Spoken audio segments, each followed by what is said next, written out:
try that again. Hello, everyone. Welcome to episode number 25 of the Inside Infinity podcast. Today's day is January 6, 2014. I was, for those that didn't see it, I was talking to a muted mic. I'm sure it's never happened to Jason or Lloyd. How are you guys doing today? Really good. Yeah? Lloyd, how about yourself? Have you ever talked into a muted mic? No one saw that. Oh, I think he's talking into a muted mic now. He really is. I don't think he realized he was doing that. Did you just mute me and then I was talking into a muted mic right there? That was perfect timing. That was perfect timing. I swear I didn't do that on purpose, but I thought you were just joking with us. That would have been even better. Yeah, that's what I was doing. There you go. That sounds much better than what the reality is. It was all intentional. Welcome. This is the first time we've been back after the new year since our Christmas holiday. How was your guys' holiday? Wonderful. It was great. Got lots of Disney Infinity figures, completed our set. Kids got a couple characters for Christmas, and we ended up picking the other ones up on sale after. It was a good time. Very good time. That's awesome. So is your set complete? Yeah, up until, well, I guess I don't have the $700 Mickey that you have, but other than that, yes, it's complete as of right now. Oh, that's good. It seems like you've grown your beard out a little bit. Is that a winter thing you got going on? It's damn cold here in Winnipeg. I need as much warmth as I possibly can get, but yes, it will disappear once the weather warms up. That's too funny. And Jason, my friend, it's so good to see you again. You weren't able to make the show last week. I don't understand why. It was. What are you talking about? I listened to the show. I heard myself. Oh, you did? Is that what you heard? Because that's not what I heard. Oh, right. I wasn't there. I was fooled. But Steve C did give his best shot at sounding like Jason. I don't think he did very well, but it was fun to listen to. It was a painful experience. Listening to the podcast, it's kind of like in Get Smart's Cone of Silence, just wanting to yell at everything that's being said, particularly when one of my favorite films of all time, Condor Man, was being looked down upon. I was like, what are you talking about, people? This is one of the greatest films in history. Now, Lloyd, have you ever seen Condor Man? Yeah, like, I can't even remember how long ago, but yes, yes, I have. Film of my childhood. I used to watch it all the time.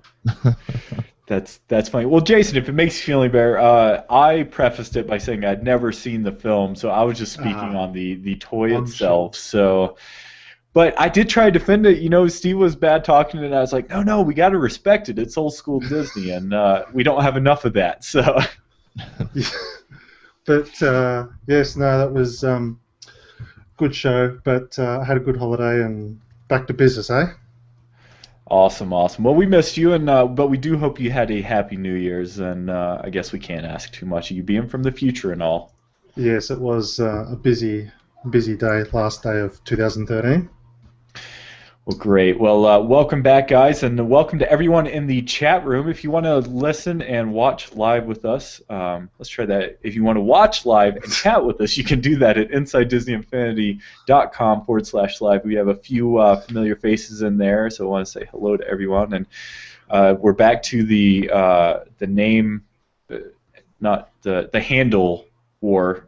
Since Steve C isn't with us today, we now have William for President 2014 as a screen name in the chat room.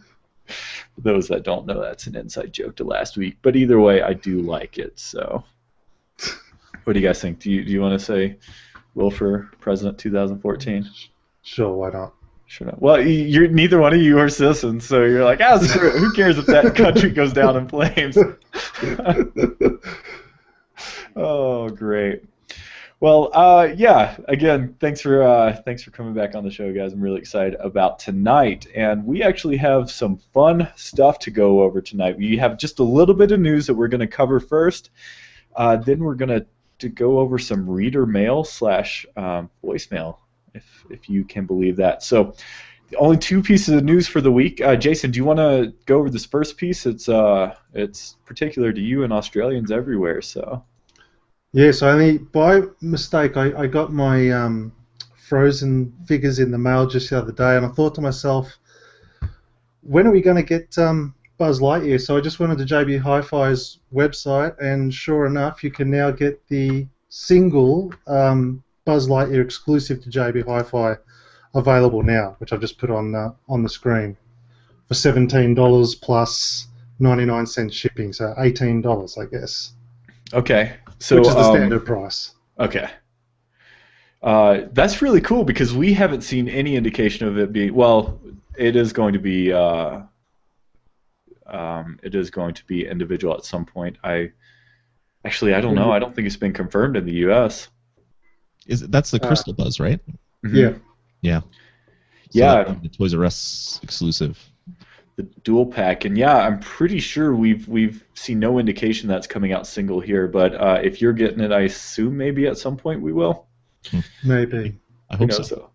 I must admit though, I really dig that box art. Yeah, it looks cool. I really like it. Like, it just makes sense, doesn't it? It just seemed weird to package it with a figure that most people already had and a power disc that most people would have had. I just hope it comes out so I can put it on camera and then someone named Jason can get me to tear it open live on camera. Yeah. There's no one out there evil enough to do that, is there? No, not at all. So that'll complete my crystal collection. I'll get some photos of that, and then we're just waiting on the mystery last crystal figure. Which, and by mystery, do you mean Mickey? Yeah. Yeah, it's the only one that we haven't seen any concrete evidence of, other than the app itself. So, well, that's cool. I hope that we get that because, like I said, I want it for the box art alone. If you can see here, I'll show you. Here's my crystal. I still haven't opened it yet. My Crystal Lone Ranger. You see how it's kind of the all gold. It doesn't have that cool blue like Jason's has on that picture. But everything else seems very similar. The rest of the box art does. So yeah. The other one looks way better. I like that. Yeah. I kind of want it for the box art, just like you. Yeah, and are you? So you'll keep that one in the box, or are you gonna? You should tear it open, Jason. I'll tear it open. I'll get to it. Well, just today I was thinking in the car, gee, I wish I had another set that was still in its box. They're openable, but I would like a whole set, just because the box art right across the board has been pretty awesome. That's why cool. I take photos. That's why I take 360-degree photos. It's the next best thing. And we love your photos, so we definitely don't want you to stop doing that. Exactly. It's not much of a photo in the box. Yeah. There's talk in the chat room about an Agent P crystal, but I don't know if I've seen anything on that. Not to say it's not going to happen, but... Yeah, well, cool. Well, yeah, keep us updated on that.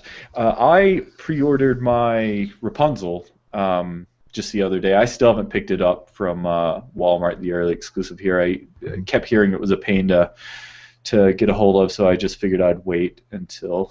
Lloyd, you're shaking your head, yes. Yeah, it was. I never saw it ever in stores. I went to Walmart all the time, constantly, because I wanted to get that for a stocking stuffer for my daughter. Couldn't find it. Then on Boxing Day, I went to a Walmart on the outskirts of the city that I'd never went to in my life. I walk in, and there's like 8 of them, and they're on sale for half price because they were doing a half price Boxing Day sale. So it's like, okay, so grabbed one, and there you go, $6 Rapunzel. But yeah, they're impossible to find. Same with Wreck-It Ralph up here. Like he was really hard to find until, again, I walked into a Best Buy and there was like a stack of 50 of them. They must have just had them all in the back, and then they put them all out on one day. And I don't know. It's really bizarre. It's really funny. I am glad that we've kind of become a little... we've become a little more experienced in the way the releases go and how difficult they are or are not as far as when they're first released compared to waiting until their universal retail releases. So it's, I don't know, I kind of expect to get more real exclusives. Oh, you're breaking up.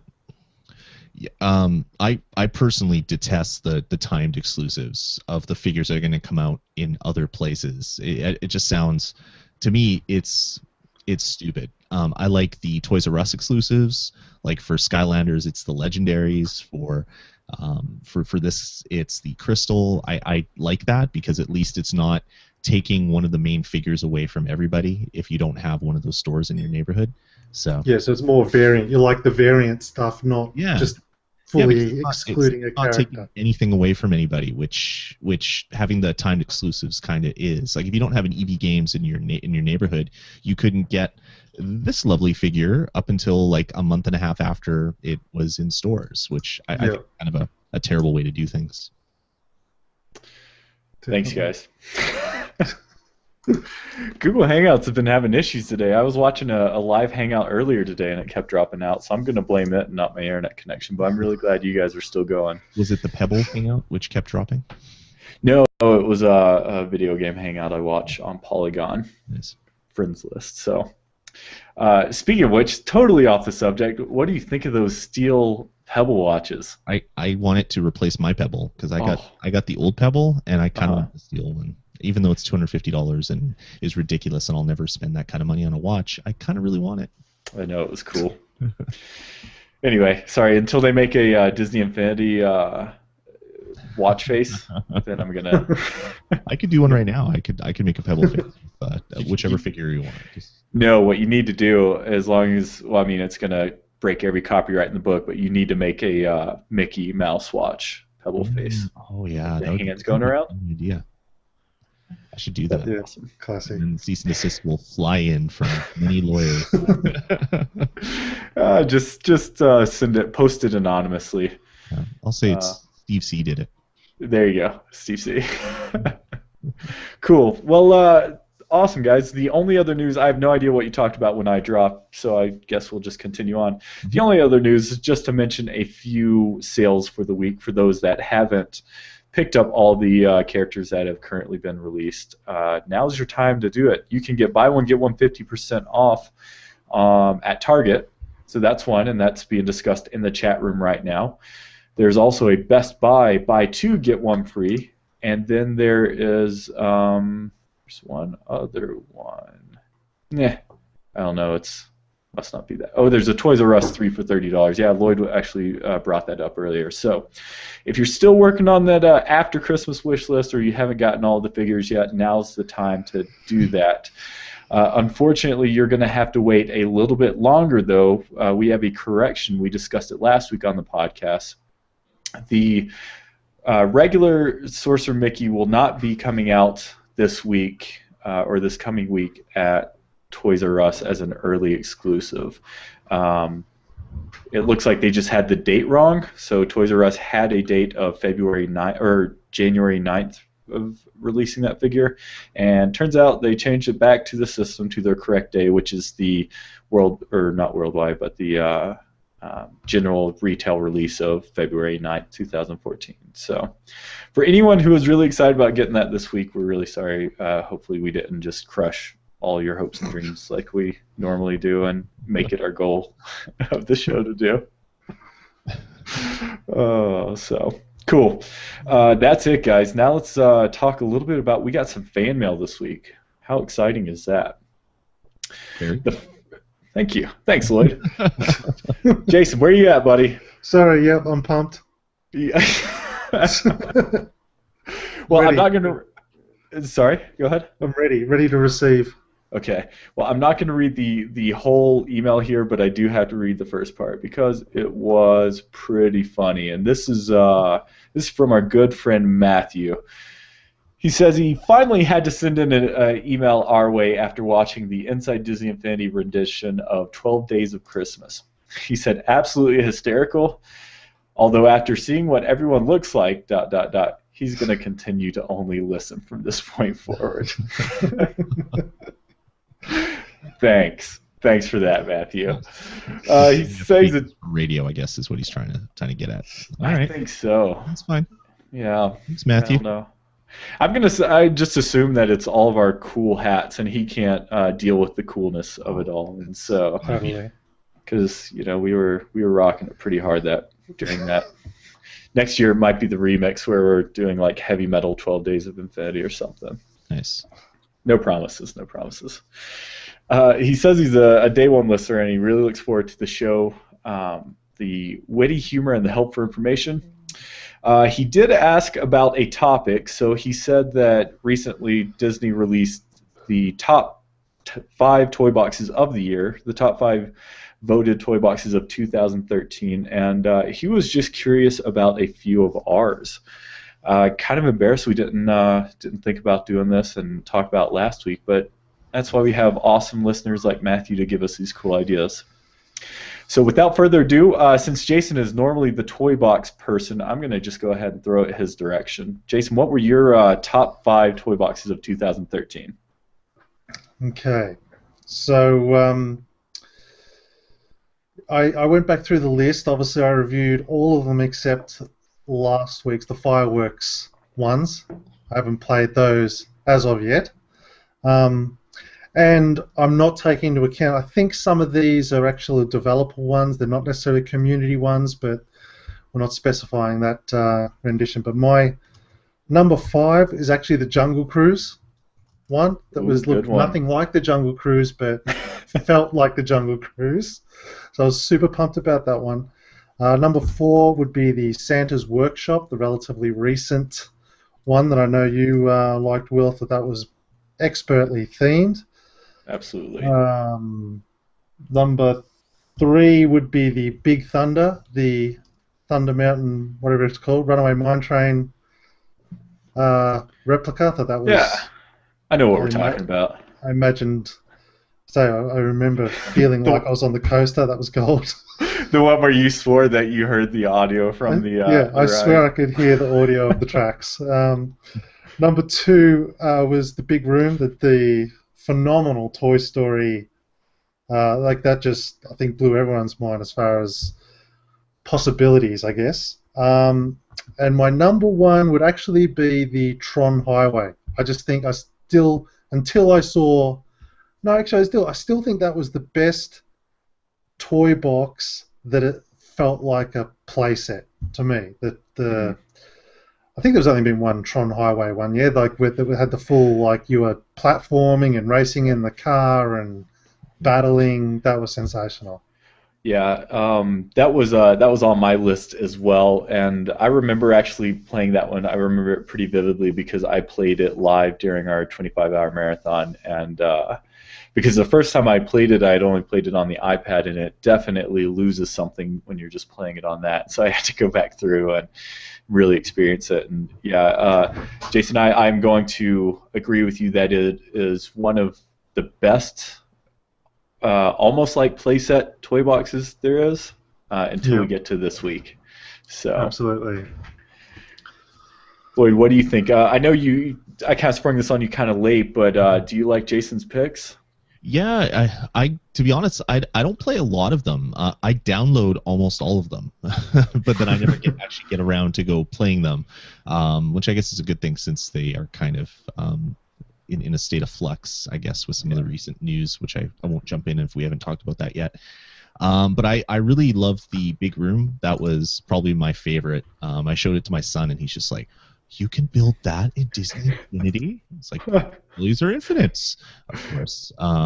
But that was just amazing. It reminded me of like some of the mods and some of the maps that were made for like Doom and Quake back in the day, where it's like a real environment. And it's just like your mind is blown the first time that you do it. Then it's like you want to emulate that and recreate that yourself. I also like the Save the Parade, since I played that one live on air for one of the shows, and that was fun, jumping around and setting off fireworks and rebuilding turkeys and other things, which was great.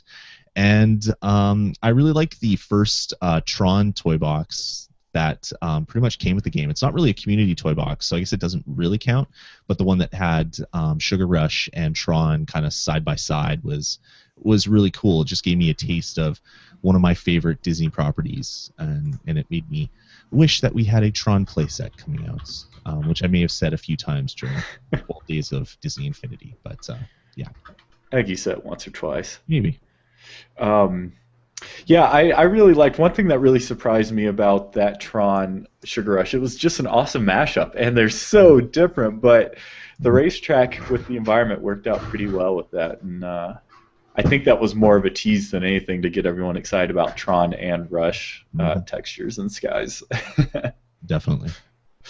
Well, cool. Well, mine definitely aligned with that. I'll just go through mine really quick. So, and I did cheat. I think I have 5 or 6 in here and an honorable mention, but 2 don't really count. So, going from bottom to top, the honorable mention is the Disney Tron toy box that Jason was talking about. I didn't include it in the top 5 only because, again, like Jason said, it was Disney. Next up was Swiss Family, which I played also live in our 25-hour, and I was just blown away by the massive, I almost said man-made tree, custom tree that the creator built from the ground up. Next up after that was Tangled Hunt. It was the first time outside of the Disney toy boxes that I really felt you could create these stories and kind of mini adventures with the toy box. And that was actually from Mighty Giddis, who made the Macy's, or not the Macy's, was it Macy's? I don't know, the Thanksgiving parade that Lloyd was referring to earlier. She also made this week's toy box winner. We'll get to that in just a little bit. Next up is Save the Parade. So see, at least our taste all align, you guys. I mean, we're pretty spot on here. The next 2 I'm lumping together because, like I said, they don't really count as 2 because I'm a Christmas fiend, so it's kind of not fair to have that. And so mine was Santa's Workshop, which Jason liked, and then also Saving Christmas. And I really like Saving Christmas because it really brought you into the world. And then my number 1 was The Big Room.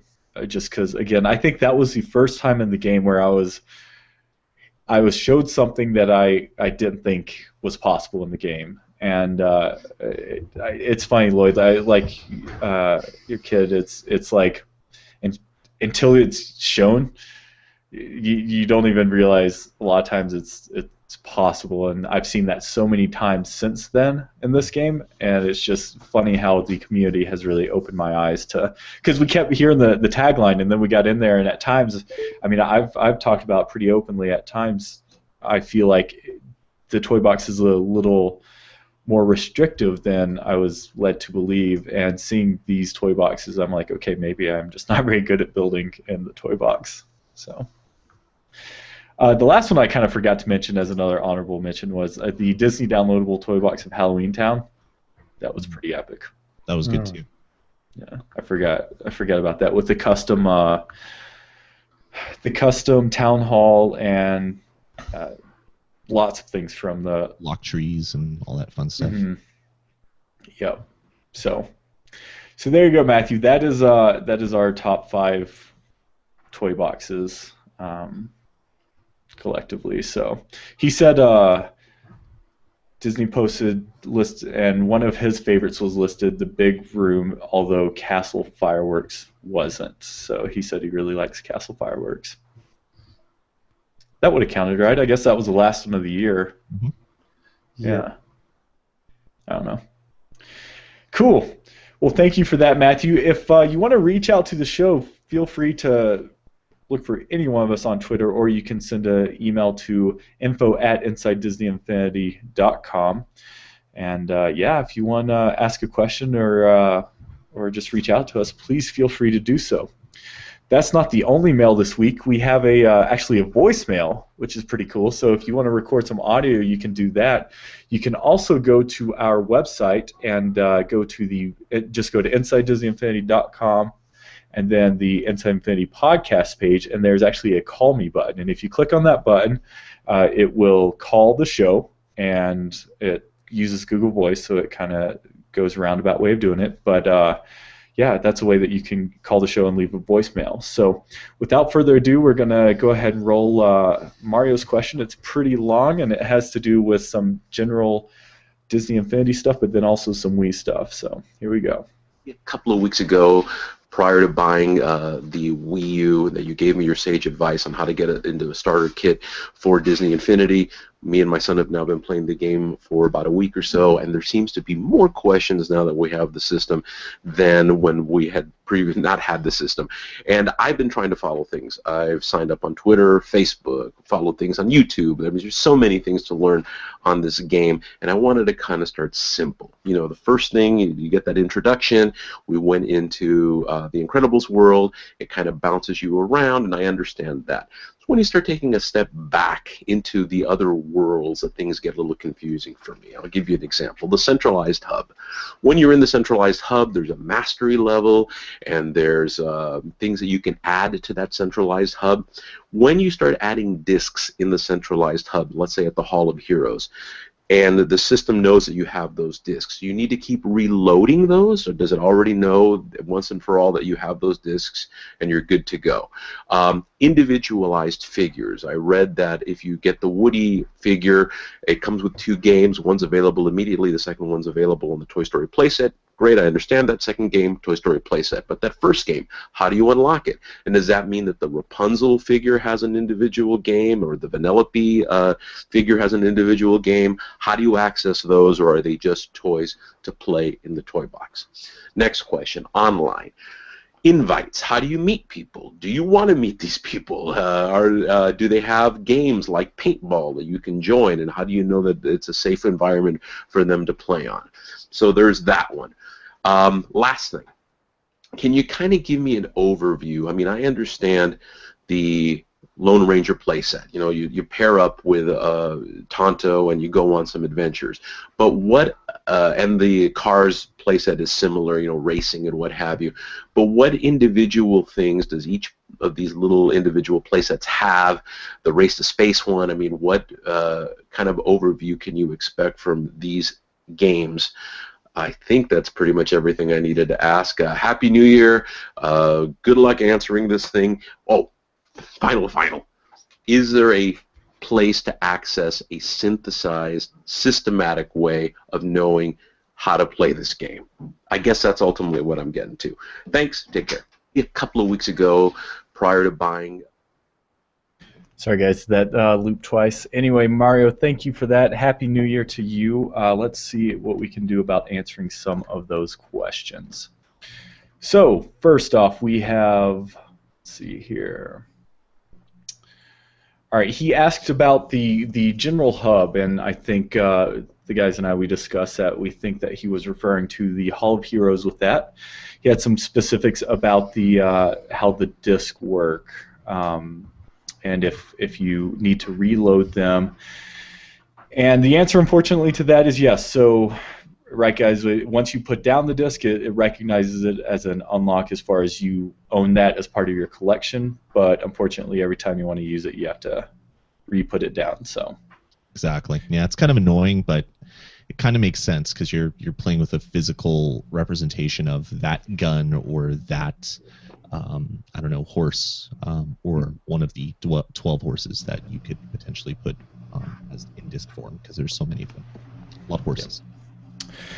Jason, I'll throw this next one to you. He asked about individual figures and kind of some of the value with that. So he asks specifically, how do you unlock the challenges? So he spoke of 2 things. One is just the ability to play with them in the playset, which gives you certain items to use, but then he also asked about the challenge. So you just want to go over how to open up those challenges? This is one that I must admit I didn't work out till later in the piece myself. But yeah, obviously each character is limited to their individual playset. So Woody can only be used in the Toy Story playset. He can't be used in the Pirates playset. That's sort of the first level of interaction with the characters. And then secondly, every character has their own challenge map, so to speak, which is pretty much is accessed under a challenge option in one of the menus. I believe it's I'm not sure if it's different, or maybe Lloyd might be, since it's a Wii U, but on mine it's sort of in that main menu series. Just go into challenges. I believe it's underneath the mastery challenges, and you go in there and it'll show you the available challenges for that particular character. Yep. Yeah, and I remember early on in the early days of Infinity, people were expecting and hoping more challenges instead of just the one. It's kind of unfortunate they only have the one because the replayability on that is only pretty much getting gold medals, bronze, silver, and gold on that. So, all right, the next question Mario asked is online, and so there's some general platform agnostic advice the show can give you, and then Lloyd's going to talk a little bit about the Wii U and how that works because he is the Wii U person. So Disney is very protective of online play with their video games, and so they definitely give you the option of going into online settings, so you can press start and online, and then I think there's just a setting option on there. And correct me if I'm wrong, guys. You have to go in and disable, or not disable, but you have to turn it on to private if you don't want people to jump in. Otherwise, anyone on your friends list can just jump in. And I know pretty much all of us on the show have been victim of this once or twice, where we've forgotten to do that, and random people. I mean, they're not completely random because they're on your friends list, but you know, if it's a scenario where it's your kids are playing but it's your friends list, then you probably want to lock that down until you can kind of vet who comes into those toy boxes. So, and you can only play online in the toy boxes. Unfortunately, you can't do that through play sets. Lloyd, do you want to talk about a few of those other items? Yeah, I guess the way to do it on the Wii U is for someone to be able to get on your friends list, you have to add them using it used to be the friend code system. Now it's the Nintendo Network ID. So you have to add their ID. They have to accept your friend request and add you back, and then you can see when they're playing pretty much any game. And then if they're playing Disney Infinity, you can jump right into the game with them directly. It's a little bit more clunky than, say, the Xbox or the PlayStation 3 system, but it works. And as long as they're on your friends list, you can play with them. You can also talk on the Miiverse and the other stuff that is on the Wii U, the Wii U specific stuff, and get in contact with other people that way. If you browse the Miiverse for Disney Infinity, you often get a lot of people talking about playing games with each other. I just made this great set. Do you want to come check it out? Type thing. But again, you're playing with randoms, so who knows what those people are really going to want to do. They might want to come and basically just erase everything that you created in your favorite playset. So you got to be very careful with just inviting random people to come join you. What about voice chat on the Wii U? Because I know on the PS3, correct me if I'm wrong, I don't think there is built-in voice chat for the game, is there? There is on the Wii U. I haven't tried it with Disney Infinity. The only time I really did multiplayer was when I was already chatting with other people through Skype. So I don't recall if it's in Disney Infinity. It wouldn't surprise me if it was taken out, just because of how protective both Nintendo and Disney are. But I'll have to look into that. I'm not positive on that. Because I'm just guessing. I'm assuming because of that factor, it's probably that little bit safer on the PS3 and the Wii if it doesn't have it. That at least you can't get into, if you've got young kids, they can't get into conversations with strangers, so to speak. Although I'm assuming on the 360 it's fair game because they've got the whole party chat system, correct? Right, yeah. Yep, with the 360, I mean, it's voice chat is definitely much more prominent, and I think in this case it's actually to a detriment because otherwise, pretty much worst case scenario on PS3 or Wii U, you're only going to get people in there kind of harassing, and it's all fun and games anyway. So. And you can boot them at any time, as I've done. Yeah, do you want to explain how to do that? No, it's a secret of mine. I think you just go in that same menu, the online, and then you can kick them out. Yeah. And Mario also asked about any pre-made games. Unfortunately, again, there is no like playlist like there is with other types of games. Lots of people out there have made their own games within toy boxes, and if you choose to kind of do that, you can. But it's not like you can search paintball games and just jump in there and have it already set up for you. So, which might be a little bit difficult to do if you are playing with people who don't have voice chat on. All right, the last question here, and this is a great question. I think this is a really, really good question and good thing for any new either player or parent from getting involved in Disney Infinity should know. And basically, he's asking what kind of value or what do new playsets bring to the game? And I think the first and most obvious, and I think for us here on the show, we pick up these playsets for the adventure aspect and the stories that these provide. Definitely a different gameplay experience than the toy box gives you, at least out of the box. So do you guys agree with that? Yeah, that's why I wish there was more of them. They're like mini 6 to 8 hour adventures that you can have, and it's fun to make my way through them with my kids. Yeah. And it's important to know that these are co-op locally, so you can play these split screen with your family. So it's ironic. I don't know about you guys, but I'm going to ask this question. So when I learned about Disney Infinity, the thing I was most excited about was the infinite possibilities aspect and the toy box and everything I can do with that. I was completely surprised and blown away that the play sets are the things that I enjoy the most in the game. Again, I think part of that is just because I'm not as creative as I would have hoped. But Jason, which is your favorite, or do you have a favorite comparing the two, toy boxes or play sets? It's a really tough question. I'm the same as you. I sort of super looking forward to the toy box, but then when I realized that I'm just not that creative, then I definitely had a lot of fun with the different play sets, and I don't think you can underestimate how good of games they are. I mean, we've said it a number of times before, that Pirates play set is nearly as good as Assassin's Creed 4. Yeah. It really is. Like, in fact, I was thinking just the other day, I think one of the biggest things missing from Assassin's Creed 4 is the small rowboats.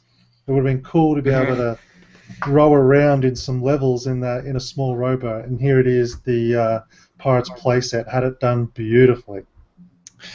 Yeah, no real spoiler here, but there is a section of Black Flag where you kind of go through a swamp at night, and I'm like, if only we had a rowboat, this would be straight out of Disney Infinity.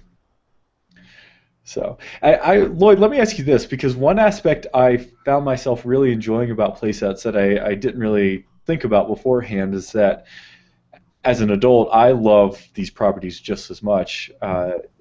All the Pixar stuff, the live action stuff. There's a reason I love these movies, and it's been really enjoyable for me to get into those playsets and actually have the context of those characters and their stories, and not necessarily they don't recreate the movies or anything like that, really, but they just kind of are in those worlds, and I really love participating in those worlds and stories. What do you think?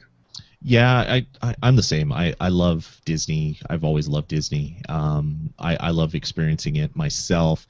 I guess my biggest complaints about the adventures is that you can't have multiple save games, because it's really hard for me to wait for my kids to wake up to play more. They go to bed and it's like, I should just do a couple more challenges to make it easier for them next time. But yeah, playing through a lot of the adventures myself, and even so far as I was playing, I can't remember which playset it was. I think it was Monsters University, and just checking it out, and then I ended up deleting the save games so we could just start fresh as a family. I really wish there was a way to do multiple playthroughs with multiple save games, but yeah, I don't know. It's fun. I love experiencing the story, the different gameplay elements that each of them bring to the table. It's great. I hope that Disney Infinity 2 has like 27 playsets, and I will buy each and every one of them. They're all like great, fun little things to experience. Definitely. I got to ask you this because I've yet to do this, but you just spoke on you wish that it allowed for multiple save games. You've restarted playset. You restarted Pirates from the beginning during our marathon. Yep. How was that experience going back through there? Did you regret doing it, or does that add some replay value to something that may not otherwise have it? it's weird unlocking the same capsules over and over and over again. Like you get, I believe it repopulates all of the red capsules, but not the green. So you have to go and collect the same red ones over and over and over and over again. It's a little bit odd to do it that way, but yeah, I don't know. It's fun, I guess. It doesn't really add much replayability since it's the same set over and over and over again. When just multiple save games would probably be the best way to do that. Oh, we lost. Did we lose some of the video? I guess I think we're good. Oh, we're good? Okay. I was going to take over again, but...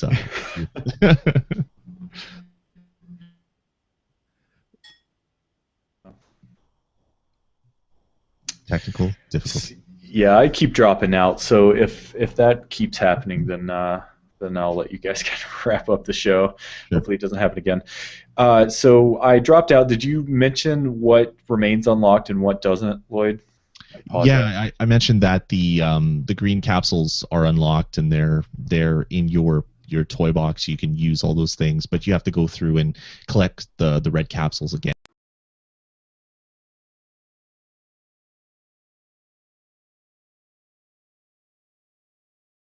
Well, at least though you keep other unlocks, non-playset specific unlocks you keep, which is really, really good, because that is what I was afraid of as far as unlocking for or restarting playsets for a while. That was the one thing I was worried about. Yeah. The last thing about the playsets. Okay, we lost him again. I'm back as quick as I am lost. Oh wow, you're just like switching back and forth. You're a wizard there. The last. What? Oh no. He's going to join with 18 accounts and do that one. Well, I guess his last question, Mario's last question, was asking if there's a way to get information on how to play. I don't know, Jason. You hang out on the forums a lot, so that's probably where you found a lot of that information out. Finding people to play with, was it the question? Was it? That's one of them, yes. More on information on how to play. Like, how did you learn? What was the best place to go and learn Disney Infinity? It's a really good question because, yeah, it's. I mean, for me, it was just trial and error. I didn't find out. As I said, I didn't find out that challenge stuff till I asked the question of you guys during one of the podcasts. Right. Which actually, let me correct Jason. The number one place is this podcast, but then after that, yeah. No, I'm just kidding. Yeah, Jason, I think you did ask us on the show a long time ago. Any community you can find. Unfortunately, there's no single stop for that information. Mm-hmm. It's been my experience as other people in the community, so people like us or people on Facebook groups, so we're part of Automation Kingdoms, Infinity, and Beyond. The Disney Infinity Fans Forum has probably the most complete information out there. Sometimes there's just so much information, it's kind of hard to sift through some of that. Yeah. Also, something that is surprising to me, and I forgot to well, actually I didn't forget, I didn't realize, remember when we had the parent episode a while ago, a couple shows ago? Well, literally the next day, I went onto Disney's Disney's Infinity's homepage, and there's actually a family parent section on there. Yeah. So that has some basic information, which can kind of help get things moving a little bit. And then also make sure you are subscribed to Disney Infinity's YouTube channel. So every week they release YouTube content. Let's complete the sentence. Every week they release fun videos. It's true though. That their YouTube channel is very good, at least giving tips on the toy box stuff. Not so much the playset stuff, but toy box stuff. There's lots of cool tutorials. Yeah, exactly. Two other sources which aren't online. Well, one of them's online. Is there's a great player's guide that you can purchase. It's like $25 $5 or something, the Prima Guide, and it has information on all the play sets, on all the characters, on pretty much everything. So if you don't mind spending a few dollars and you want something for the kids to flip through or for you to flip through, that's a good purchase. If you don't want to buy anything because you've already spent thousands of dollars on little plastic figures like all of us have, there's wikis set up online.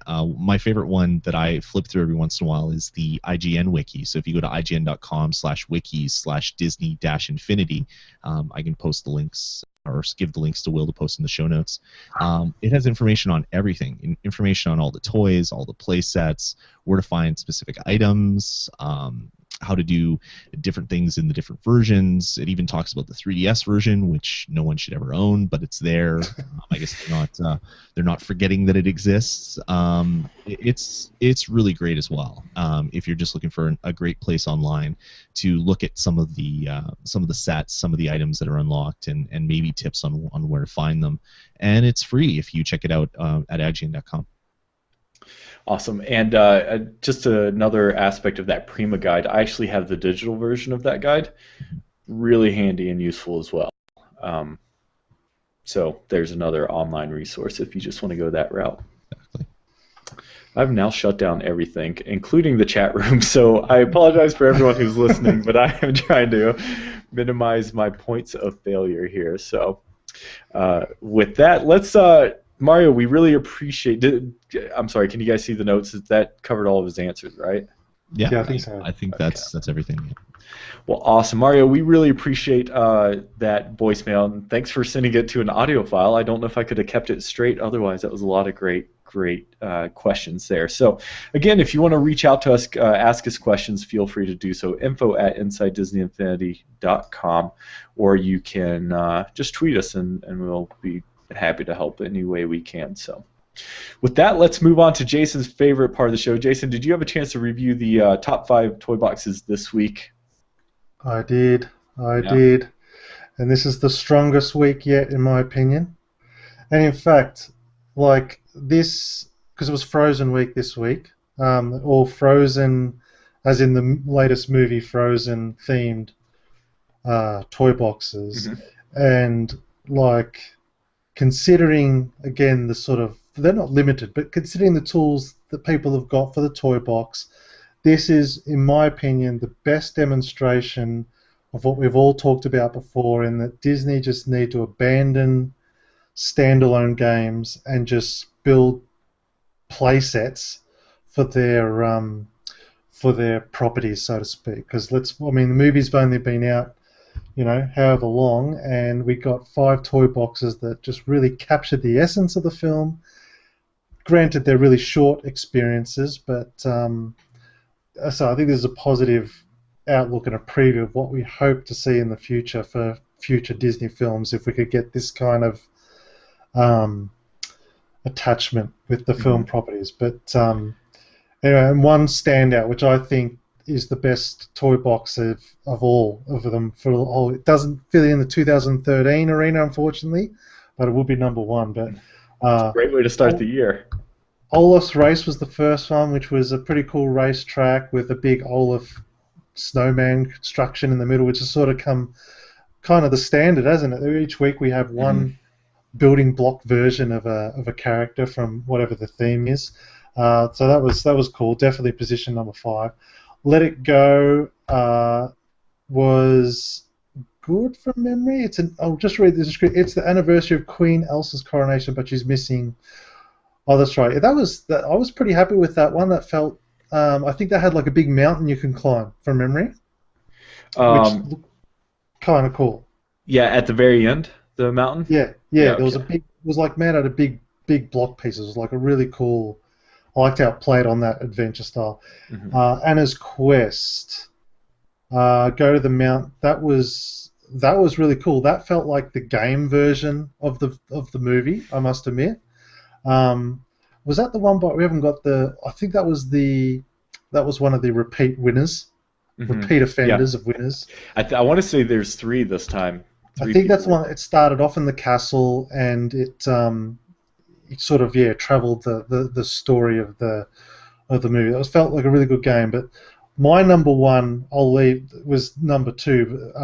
So I'll leave that one to last. But Frozen Hunt was Disney's number one, which was a pretty cool. Find 4 buttons in a castle, and every time you found a button, a snowman would build in front of your eyes, which I'm assuming was Olaf also. And that was really cool. That was really gamey. I liked it. I loved the castle. But my number one, without a doubt, was the Frozen Adventure, and in my opinion, it felt like a really good Disney classic dark ride. That's how I envisioned it. I didn't treat it like a playset at all. To me, it felt like a dark ride. If it had the patented will track ride track system installed, just would have been the perfect dark ride, because the way that they had walls that were blocking each section, so you couldn't see necessarily what was coming in the next section. And I just liked that it was sort of very passive. It just felt like you were traveling just like you would in a dark ride from room to room and getting a vibe from a different part of the film story, and it was all in sequential order and just really, really superbly done, in my opinion. That is funny. Lloyd, before I step in here, did you have a chance to play these ones yet or no? No, I have Okay. not. I'm gonna sit down with my kids this weekend and play it because we loved the movie. Yeah. Please do. I agree with Jason. This is the best yet. I think part of the reason is because the movie is just so stinking good. Jason, I got to admit, though, I didn't like that one Really? until you just framed it the way you did.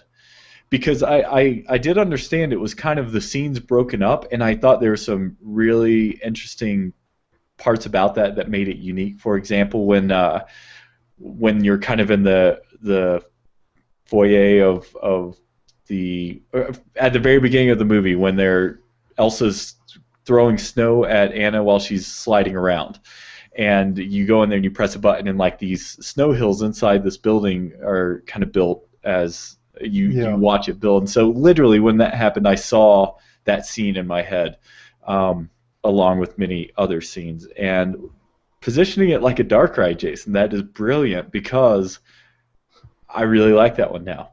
At first, was the section where you go in the room and it's the scene in the film where they're both sitting backed up against the door, and they themed one side completely to. And you didn't even pick up on that, did you? no, I didn't. There's a section and they've literally got the two villagers sitting up against the door, and it's just like, and I pictured it as if I was on the dark ride and slowly traveling through, and I thought, what a phenomenal representation of that scene. And at the very end where the whole castle turns to ice, just amazing. Redo it again in the spirit of a dark ride, and it will be number one. I'm going to. Honestly, and maybe it's because I haven't seen the movie enough, but there's a couple scenes that I was lost, and I'm sure if I understood a little bit better, then I would have liked it more. So I will do that. I will make you this promise. I'll go back and check that out. The only part I stumbled upon was there's a section where you come, and just like the film, the staircase builds, and you go up to the snow castle. Mm-hmm. And there was a switch up there, but I couldn't work out how to get to the next section. After that, so I used the jetpack to jump off the rail and get into the next section. But I'm sure there's probably a more elaborate way you're supposed to get onto that next area. Yeah, I got lost there too. Actually, there's 2 toy boxes I got lost in. That one, and the one where you kind of start in the courtyard of a castle. In fact, I never could figure out how to get out of that. I had to fly around it. Wherever you spawn, you press a button, and it starts a timer. Couldn't figure out what to do from there. Yes, I remember that one. Yes. My favorite one was the one where you have to build Olaf. I was just completely blown away by the creativity that had. But now when you compare the two, I don't know, that's a tough race, because you have one telling a story and one kind of allowing you to create something within the frozen world. Yeah. It's cool. cool. As I said, if we had that track ride system, that would be an amazing, like literally Disney could just take that blueprint and go make the ride at Disney, and people would be wrapped. Yeah. Better than the Little Mermaid ride. I like it. It kind That's of my yeah. hot tip. Yeah. Well, we'll have to wait until the Seven Dwarfs Mine Train comes out and then really compare. I guess I'll that's let a you know. half I'll dark review ride, that when right? I'm there. Yeah. Awesome. Joe in the chat room is saying there's a slide, a rail on the side of that one that you used the jetpack on, Jason. So Right. Well, obviously, actually, I saw after I finished reviewing, I went and watched the official Disney Infinity thing because I wanted to see if they mentioned the fact that it felt like a dark ride, because to me it immediately felt like a dark ride. Because there was there's next to no interaction. It was literally to me it felt like a completely passive just walk through experience. There was no like, collect anything here or find anything element to it. That's why I sort of felt like a dark ride. But I noticed when I watched the video, the Windows, because I'm using the Windows 8 app version to do my reviews at the moment, the textures definitely are not the same as the console version, because the ones I saw on the videos, the ice was a much nicer texture on the videos I saw. So I really want to go back and play that one on my PS3 once I've got the actual figures out of that box, I think. Let me ask you this, because this was something that I noticed, and I also went and looked on the forums because I was wondering if I was missing something. So on the Windows 8 version, were you looking at kind of a dusk sky dome where it was kind of pink? I think so. Yeah, so on the console version, and Lloyd, you'll have to let us know too. Well, actually, you put the Frozen disc down on the Wii U, haven't you? Yep. Is it a mid-afternoon look to it, or is it kind of a pink? It's more mid-afternoon. I don't believe it's pink at all. Okay, because I had seen multiple pictures and videos of it being pink. I checked it on my iPad, and it's pink, and but on the and it's also the ground textures, Jason. The ground textures have much higher fidelity on the consoles. But the really striking thing, and it's kind of funny, I like the pinkish glow on the kind of lower res version compared to the other one. I was kind of disappointed in that, and I was like, well, maybe there is another Frozen disc that I am completely unaware of. Plus, also, I noticed in the video there was a horse, and I don't think there was a horse when I played, so I don't know whether some things didn't load when I played, like that rail. I definitely didn't see a rail, so I don't know if that just didn't load into the toy box. Maybe I had a buggy load.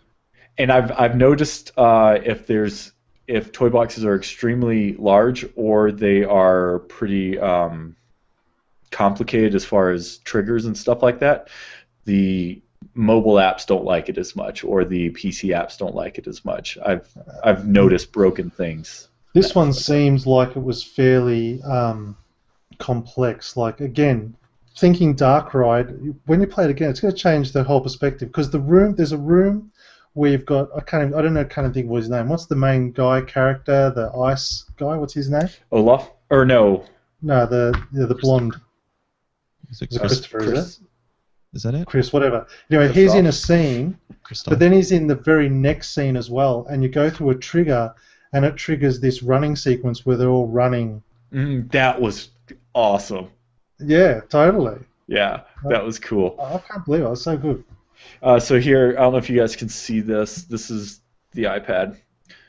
And I don't know if it will kind of translate, but you see how it's kind of like the pink on the mountain? Mm-hmm. Yeah, that was definitely like on the Windows 8 Yeah. one. So I think that's on this one, and if I can look down, it's much less quality fidelity on the terrain textures. So not Pirate Steven, and I suspect that name. And the chat room is saying he's going to ask X Shadow, the person who built that toy box, if it was inspired, in fact, by a Dark Ride. So, not Pirate Steven, please do that and let us know. I'd be interested to hear that. Because we've seen rides before, right? We saw the Mine Train, or the, not Mine Train, what is it? The Runaway Train, Jason? Yeah, that one. That one, and then the Jungle Cruise. Jungle Cruise one. But we haven't seen kind of custom takes on dark rides and new stuff. So Someone needs to do a Space Mountain using the Toy Story assets. absolutely, I agree with that. So Jason, going back to what you said about this being the platform for Disney games, I agree with you. I mean, if these were only made in the toy box with the toy box restrictions, oh man, could you imagine? I mean, well, we've already seen it, but yeah, they just need to stop any development on any other platforms and just use Disney Infinity. Yeah, I need to do some research. Maybe Lloyd, have you had much experience with Little Big Planet 2? A little bit. I played, yeah, a little I bit. just know that they've got racing mechanics in that. I think they've even got like RPG mechanics and. Yeah, they have little things that you as a developer, or you as a creator rather, can add different things. So I've seen video games that are similar to like Space Invaders or Galaga. There's a lot of different mechanics that people could kind of tie into. Yeah, I just think if they can give us tools like that, we're in for one heck of a years ahead when it comes to, they just have to supply us with the assets, the blocks and stuff, and then just let the community run wild, and we'll have an amazing time playing, as Will said, living in these worlds. Mm-hmm. My hope is that the tools are dumbed down to make it a little more user-friendly, but no less functional. And Disney Infinity 2, I want to be able to make playsets. I want them to be more or less dev tools, and whatever you have access to build a playset with, that's my hope to have. And I think Little Big Planet's like that. I don't think there's anything in the game that you can't exactly use to create. Right. So that's what we want. So Disney, you produce the toy box playsets, and we can deconstruct them, edit them. Makes sense. Absolutely. Cool. I do want to correct on something. So Agent P, it looks like, is going to be a crystal figure. Jason, I don't know if you can look in the show notes. I added it to the section where your crystal was on there. There is a Infinity Fans forum post that has, it looks like a clipped view of Phineas Agent P as a crystal, and I must say he looks pretty cool. Okay, I'm pulling that up. Awesome. Sorry to put you on the spot, but and I want to thank Bree in the chat room. I think Breedek is who mentioned that. Forgive me if I'm wrong. I lost my chat history, so. All right, I'll go to desktop share. At least, yeah, there we go. Yep. I see part of it. I see a crystal buzz at the top. I see. Oh, don't snap. All right, we'll have to do that next time. But okay. That looks pretty good. So yeah. Actually, I'll redo it. Go on. You keep talking. So I just wanted to mention that because that's news to me. And Mario C, there's a perfect example where, hey, even when the show doesn't know it, the chat room or listeners of the show do. What is this? What's the context of this? There's obviously a bug capture or something. What's the source of this images? Do we know? It looks looks like a glitch, doesn't it? They clip through the environment, so they're at the bottom of that, looking up through the place where you're not supposed to be. But it looks like there's a Crystal Mickey and a Crystal Agent P. Well, Crystal Mickey we've known about. You can see, or I don't know if you can anymore, but you used to be able to see that in the iPad. Oh, really? App. Oh, okay. Yeah, you could see it as one of the locked characters. So where is his pedestal going to be? Because there's only one spare pedestal. Well, Jason, there's actually, I don't know if the other link had it, but there's another link that actually showed him sitting on the pedestal. So, well, it looks like is he right next to... He's right underneath it. It looks like he floated down underneath him. They must have been using him to hack around on that version. Yeah. Sorry, Jason. So I don't know. Who knows? Maybe it's just some hidden textures, but that is evidence of an Agent P figure. So, again, thank you for that, Bree. Well, guys, this was awesome. Thank you so much for dealing with my technical issues, and Lloyd and Jason, thank you guys for carrying on without me. I hope you didn't bad talk me too much while I was gone. Just a little bit. That's all right. We're used to it. I mean, it still has to have been nicer than Faces Made for Radio, according to Matthew. Yeah, that was harsh. That was harsh. Make sure you check out. Jason just brought him up, but DisneyInfinityFans.com. It's a great forum, great website for pretty much all of your Disney Infinity related information. Great community, and there's people on there. I know Pirate Steve from the show, if you have a PlayStation 3, he will help you unlock the Dragon Gate with the Magic Band in-game, and it's just lots of community engagement and stuff like that, as well as there's always healthy discussions on the weekly Toy Box challenges. So if you want to compete in that week's challenge, then head over there and talk to those folks, because they're always willing to give a helping hand. I know Mighty Giddis is always sending out advice on how to build winning toy boxes, because she obviously has it down pat.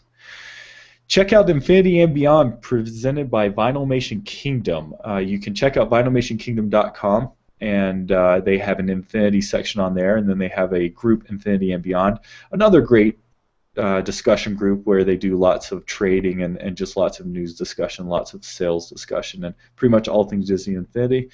You can find the show there, but that is not the only place you can find the show. You can also find the show on Lloyd's website. Lloyd, you just want to run that down real quick? Sure, yeah, and you can check out this and other podcasts over at vgpodcasts.com. There's something there for pretty much all your gaming needs.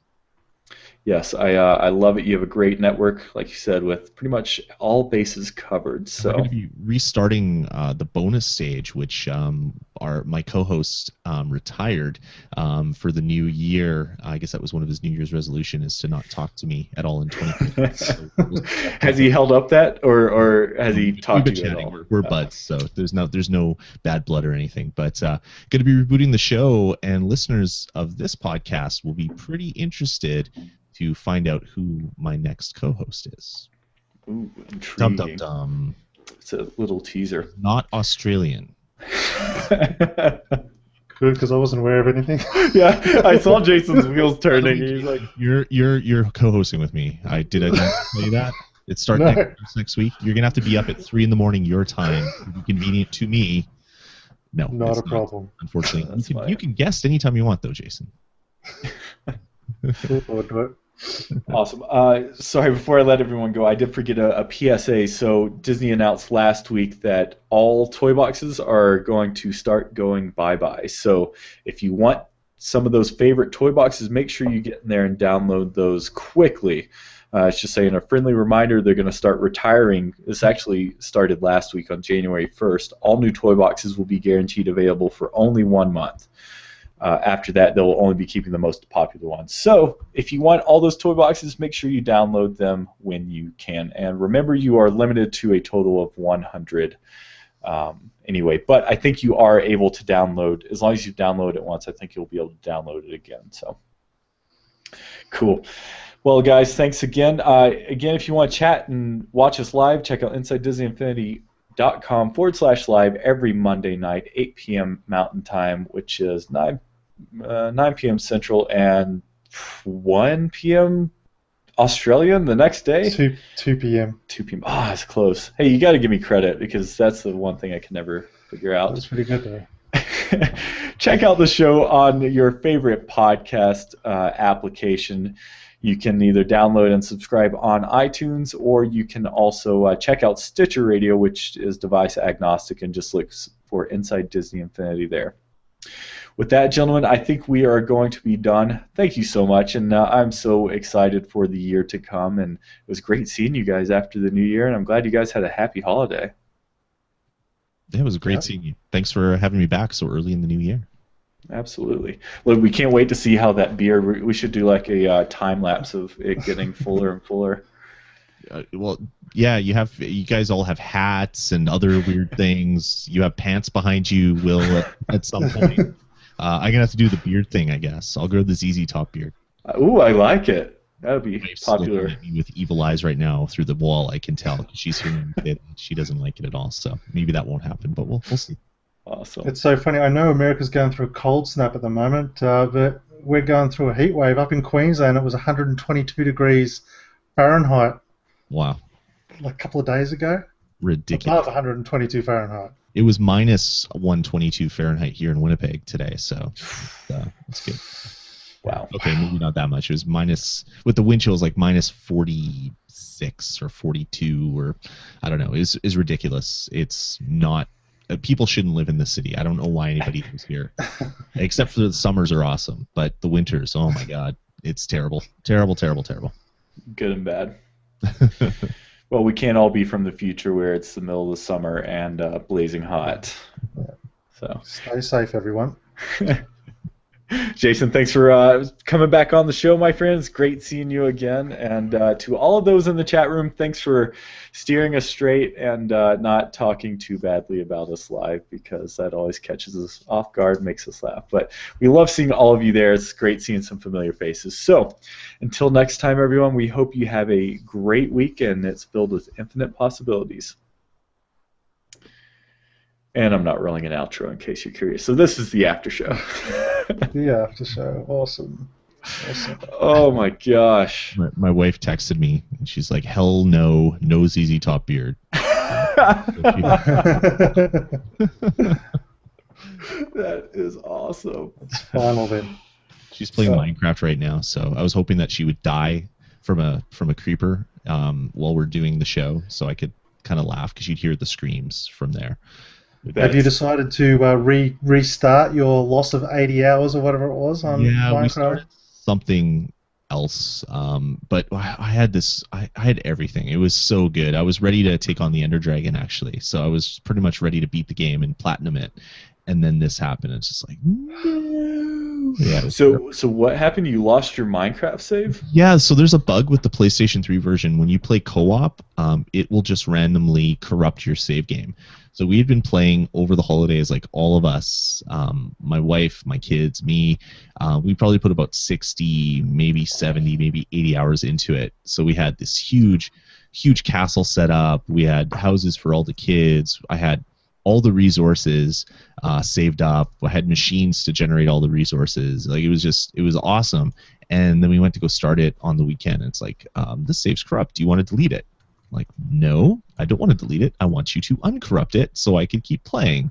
But yeah, it's gone. I'm hoping that a patch will fix that, but I'm not holding my breath anyway. Oh man, dude, that is miserable. Especially, it'd be one thing if it was just like your personal save. Yeah, it wouldn't have been bad if it would happen right away, but we've been playing this since it came out, pretty much every day. The kids would put time into it. Like after the kids went to bed, Kara would stay up with me till like 2 a.m. playing Minecraft because she got super addicted to it, as did I. And all that work was gone. And it's funny, like I was just like, oh, I was so close to what I need to do to platinum it. This is terrible. She's like, okay, well, let's start again. I'm like, what? She's like, yeah, we'll just go get more stuff. Let's start again. I'm like, but all the work. She's like, oh yeah, we'll just rebuild it. It's not a big deal. I'm like, you're the type of person that would like build something awesome out of Lego and break it down. I'm the type of person that would build something awesome out of Lego and then want to like glue all the pieces together and it would never be touched again. So I guess we're two different people. Maybe that's why we work so well together. That's awesome. I started a Lego Christmas Village this year, and it took me 3 nights of building, and I'm going to like wrap that thing up and store it in a box because I do not want to make another one. Yeah, no, I hear that. So, yeah, that's how I feel about Minecraft. But we're playing again. We started a new game, so I guess my pouting didn't last too long. That's funny. Well, once I'm that type of person too. Like if someone walks in and kicks over my Legos, I'm done. I'm like, I'm done. I'm walking out. But I guess if you have someone there kind of nudging you to go along, it's less painful. Yep. Yeah, for sure. So, Jason, is there any news about the PS4 getting Minecraft? Yeah, the PS4 and Vita version is being worked on right now. Awesome. I knew Vita was, but I didn't know PlayStation 4 was. Yeah. So, and there's no news about the Wii U getting it, right? No. People asked over the holidays, and Notch said, "Yeah, I don't know. Why don't you ask the people that are working on it whether they're working on it?" So people were tweeting the company that is doing all the console ports, and they're like, yeah, no, we have our plates full right now doing the Xbox One and PlayStation 4 ports, so maybe after those are done. So it probably unlikely. Jason, do you know if Pirate has Black Flag? Why wouldn't he? His name's Pirates. What else is there to buy on the PS4? Seriously, like. Too true. There's nothing else. I ask. That's how I feel too. I ask though because you guys should check out co-op and that, or I guess just multiplayer, not necessarily co-op. That's what I said to him. I said we should be playing. Like I'm like I haven't even touched multiplayer yet, but I really liked multiplayer in Assassin's Creed Brotherhood, I think it was. Whatever the first one that had the multiplayer in it, I really liked that.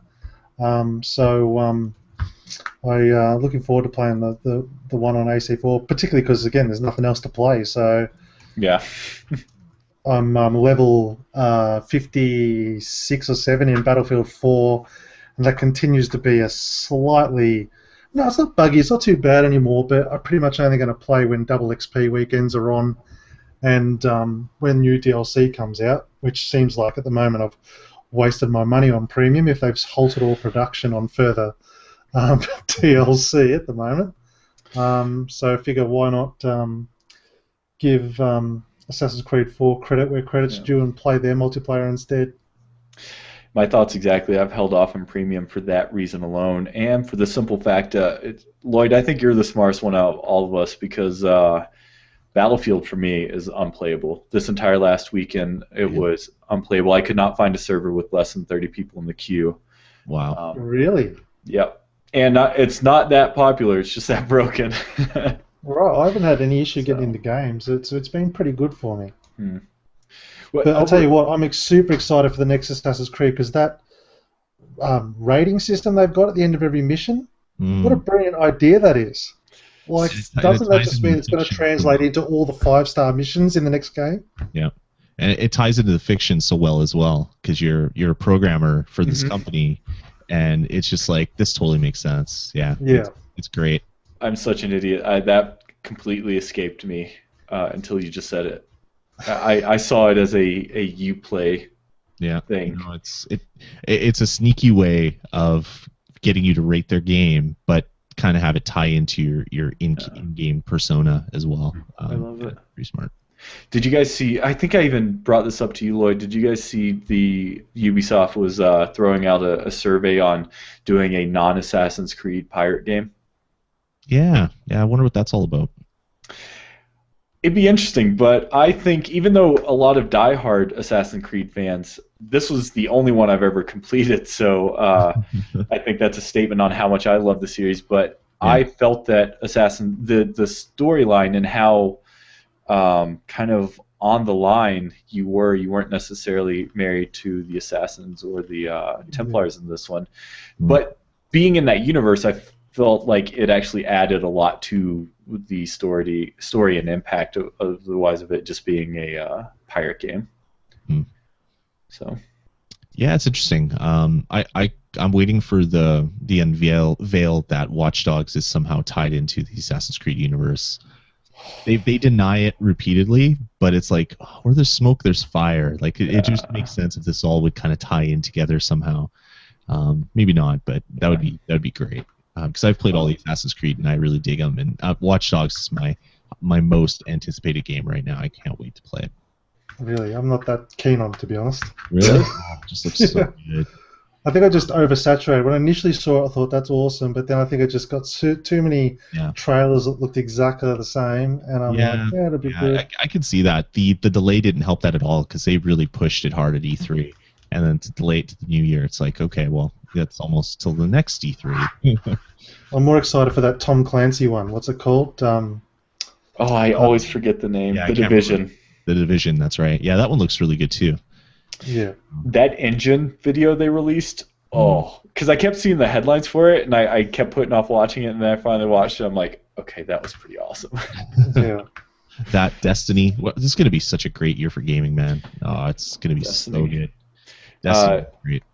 I can't wait for Destiny. I'm excited about Destiny and Elder Scrolls Online because I still think MMOs on console is a wasted space. I know the PS4 and PS3 have a few, but are you looking forward to playing $60 for the game and then $15 a month to play Elder Scrolls Online?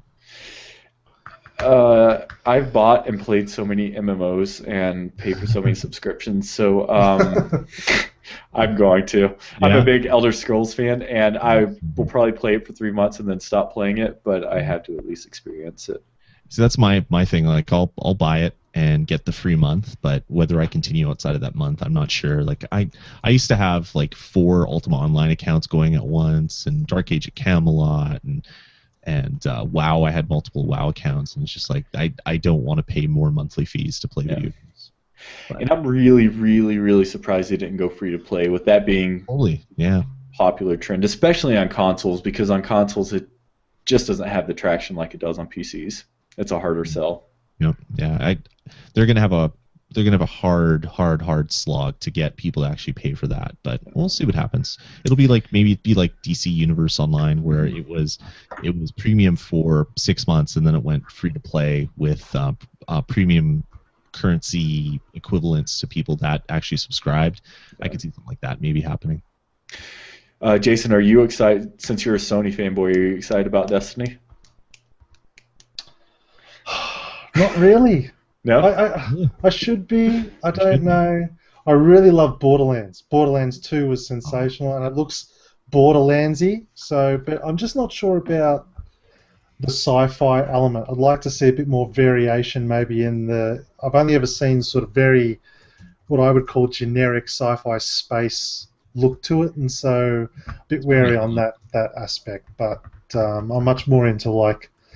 My favourite location for first-person shooters is jungle-type stuff. Mm. So I'd like to see more of that, more colour palette. That's what I love about Borderlands 2. It's so colourful and just fun. I think the thing about Destiny that really makes me happy is the ability to explore different planets that could potentially have all different looks and feels. Yeah. They've really been focusing on most of the videos on one sort of planet, but there's going to be interstellar space travel. You can go colonize different planets or jump to different planets, do different missions. So yeah, that sounds cool. The thing that really gets me about that game is the fact that they want to treat it as one big persistent world, so they're going to keep adding content to it in yearly updates, I would assume, and you'd be buying the updated version, like an expansion pack, pretty much.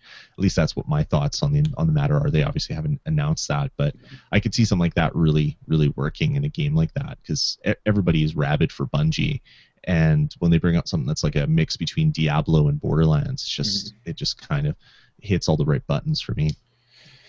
Yeah, I'm skeptical about that because I've heard many promises like that with stuff. But if anyone could do it, I feel like Bungie could. Yeah, exactly. I don't trust anybody at all when they say things like that. But then Bungie, and I have to go. Oh yeah, okay, well, maybe this could work. It's almost like what you just described to me was I would almost pay anything for a Mass Effect. Oh yeah, MMO. Great. So. I could not get into Mass Effect. Really? Oh, that's good. Yeah, I downloaded the demo of Mass Effect 2, just did not get it at all. Yeah, play Mass Effect 3. That's the best one. It doesn't have any of the slowness or really bad gameplay areas that like 1 had and 2 had. And you can kind of figure out the rest of the story. It actually brings you through like a little kind of an intro video, and it tells you the story of both games and allows you to make a couple of the big decisions that you made in Mass Effect 1 and Mass Effect 2, and then you can kind of beat the game that way. Yeah. It's a great game. I got to be honest, I'm so unmotivated to turn on the PS3.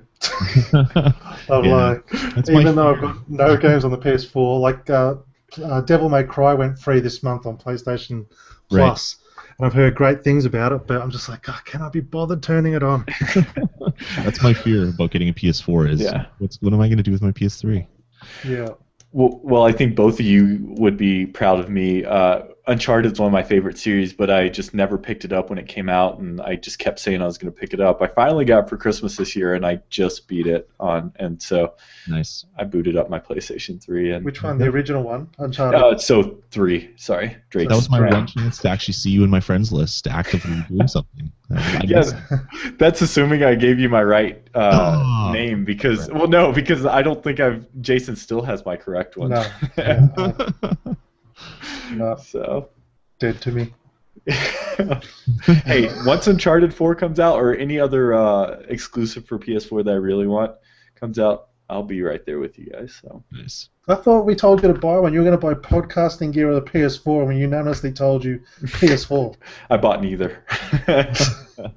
I saved my money. I tried to be a responsible adult. Well, that's overrated. But here's the thing: the only game outside of Call of Duty I would have bought for the PlayStation 4 was Killzone, and that's only because it's an exclusive. So I felt I could save myself $400 and buy almost the entire launch lineup for my Xbox One. Yeah. I still think you should be buying a PlayStation Plus account now and getting the free games while you're waiting.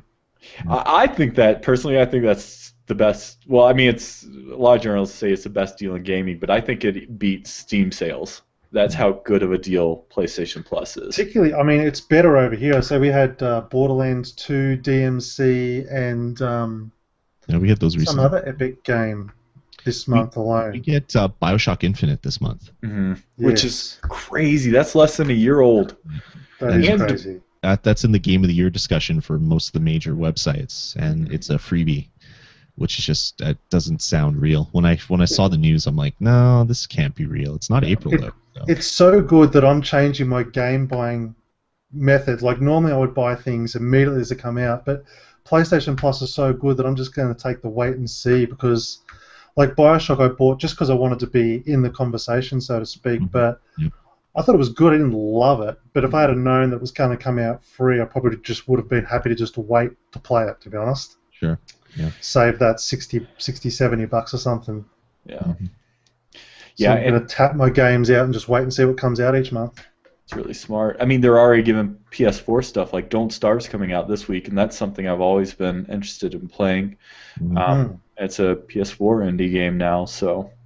Yeah, I think it'll be 12 months before we start to see really good. Like that's why I haven't bought Killzone, because I guarantee you Killzone will go free on PlayStation Plus inside of 6 months. Yeah, I bet NAC's going to be the first. Good point. Yeah, true. Again, didn't buy that because I thought, of course that's going to go free sometime. And honestly, that actually weighed into my decision. Obviously, I didn't choose PlayStation 4, but when I do decide to buy a PlayStation 4, that is probably going to be the biggest reason, because you can just get... Microsoft has such a long ways to go on that, and they're being so resistant to those changes. Yeah. I think it's going to be a year or two before we can even come close to that value. And I got my Vita this Christmas, and I've literally got like 15 games that I haven't had to purchase. But have you played them? I've downloaded about 6 of them, I think. Trials HD I'm playing, which is pretty cool. Nice. I downloaded Uncharted Golden Abyss, but I'm saving that for the plane trip this year when I come to the States. Awesome game. Awesome mobile game. Did you get Oddworld Stranger's Wrath in Australia? Yes, but I haven't downloaded that. That's a great game. Is that the remake? It's the HD version of the Stranger's Wrath, yeah. Okay. That's So awesome. it's the one where you were shooting guns and stuff. I remember that one. Yeah, it was good. I would have liked Mortal Kombat, but we didn't get that in this country because it was banned. Right. Could you have bought it? Can you buy it from the store or not at all? No, it's not you available. can now. We've now got an R rating in the country. In the last 3-4 months, we've got R rating on our R18 plus, so we can now sell games like that. So, can you do you have R-rated movies? Yeah, but we didn't have a R rating for classification for games, and even still with the R rating, Last of Us was censored. Like there was, not censored, but I think they took sections out of it. Like must have altered the cutscenes or something to get a release in this country. It didn't affect me because I just buy my games on the US store. But yeah, it's interesting. Cool. And by the way, the Amazon thing works sensationally. Buying games off Amazon, the digital codes. That's epic too. I'm glad. That's how I bought Assassin's Creed, I think. So I'm hoping for some good Amazon sales throughout the year. The chat room's William for President's confused. He's saying, wait. We're talking about PS4, PS Plus, or PS3? Same thing. It's all the same thing. That's what's crazy. How can you give? They're giving like usually 3 PS3 games away, 1 PS4 game, and usually 2 or 3 Vita games every month. Mm-hmm. for free. for And they're costs good. us $70 a year, and they're good. They're all 80% Metacritic or higher, I believe. And they're all 12 to 18 months old, unlike the games for gold from Microsoft, which are all like 6 to 7-year-old games. 2007. It's Halo ridiculous. 3. Yeah. That made me want to throw something at. The game that everybody has because they sold as many of those as they did consoles. Yeah, exactly. I do have one of my good buddies. I was like, "What are you doing?" He's like, "You want to play some Forza?" He's like, "No, I'm playing Halo 3." And I was like, "Get off my friends list." I was like, "You don't deserve to be friends with me anymore if you're just now playing that game." Yeah, no kidding. That's awesome. So I've even considered buying the US PlayStation Plus just to cover any bases if there are any, free games, because sometimes it does happen that the US gets different free games than we do. I've heard a lot of people that do that. I was reading on GameFAQs. This one guy has a UK account, a US account, and an Australia account. So he's getting like a dozen plus really good free games a month. Yeah, and it's like, such a good deal. But it is costing you like $250 a year. But I guess that kind of works out in the end. It does, and yes, and the only downside is you are getting them generally 6 to 8 months after they get released initially. And I'm one of these people that have to get the game done and dusted so I don't get spoilers on Twitter or all that sort of stuff. So, come on, Jason, the cake is a lie. Do you ever play Portal? yes, Okay. I love Portal. It's one of the games I played that. Did I get that on PlayStation Plus? I can't remember now. It wouldn't surprise me. Did you get that image I tweeted you, Will? When did you tweet it? Before the show? Yeah. Oh, look at there. I did now. That was me driving when I sent you the last message saying I was going to be a few minutes late. Wait, what the heck? Oh my gosh. Yeah. That's what our streets look like. Crazy. And is it just ice because it's so cold there? Yeah, like there's frost and ice and everything on all the roads. It's just ridiculous. Well, I'm glad I don't know if this is going to show up. I'm glad you're being safe, taking pictures while driving in the... My wife was driving. I wasn't driving. Oh, okay. Yeah. That's nuts, man. I feel like I have it bad here in Colorado. It was 3 this morning when I woke up, and that's I'd be cold out for in Colorado. shorts, cooking on the barbecue if it was 3. No wonder you're wearing a beard. Well, growing. I guess you don't really wear one. Well, you can if you paste it on, but in this case, it's attached. So. Are either one of you? I think I asked you, Lloyd. I don't know if I've ever asked Jason. Are either one of you PC gamers at all? A little bit. A little bit. Have you played? Ex-PC gamer. Okay. Yeah. Hey, Lloyd, have you played DayZ? No. I played Diablo 3 and SimCity were the last 2 PC games I played. I'm sorry for SimCity. Yeah. I tried playing it. Yeah, sorry. Yeah, I more looked at it and looked at a lot of error screens than anything else. So I saw the most. I've always kind of been interested in DayZ. I'm a zombie guy, but because it's from Arma and stuff, I just don't feel like I'd have the patience to learn it. I saw the most interesting video about DayZ the other day. So it was just so interesting because it was like an apocalypse simulator. So this guy ran into a building scavenging stuff, and this other guy snuck up on him and held him at gunpoint. And he was a new player, so he kind of freaked out a little bit. And he's like, I guess you can put your hands up in the game, which I assume prevents the ability to shoot until you put them down. Mm-hmm. And he's like, I'm new, I don't know what button to press. And so basically, the long story short is he made the guy put down his backpack. The guy holding him up took a can opener, replaced it with a screwdriver, which I guess is a less productive can opener, and gave it back to him. And he's like, all right, good luck. And most of the time, people just shoot you and then steal all your stuff, but this guy's trying to be a little nicer.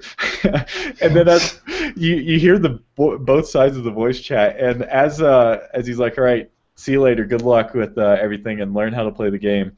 The guy was like, hey man, wait up, can I come join you and follow you? And the guy was like, he's like, I just stole from you. I don't think my conscience would allow that, so see you later.